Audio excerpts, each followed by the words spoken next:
Hey everybody, it's Chris from Drone Geek Lancaster. Welcome to another edition of Sky High History. Today we're touching on the industrial ruin located at Saylor Park in Coplay, Pennsylvania, known as the Saylor Cement Kilns.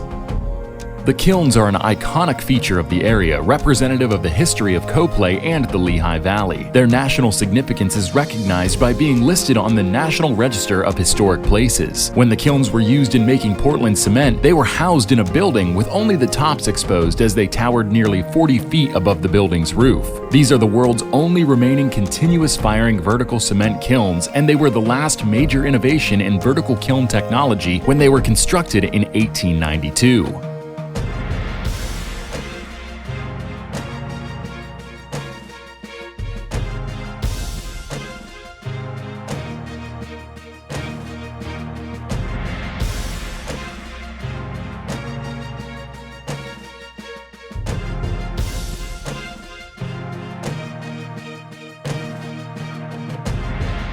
After the kilns were shut down in 1904 and the building was removed in 1951, the kilns were exposed to the elements, something they were never built to withstand, thus causing a steady deterioration of the structures.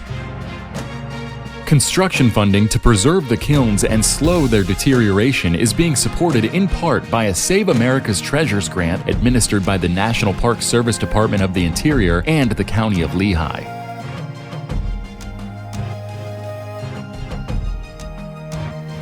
Well, I hope you learned something you didn't already know today, and I hope that you come back to my channel to watch past and future episodes of Sky High History. Hit that subscribe button to stay up to date with my adventures, and hit that bell icon to be notified when I post new videos. It helps me out tremendously. Until next time, have a great day.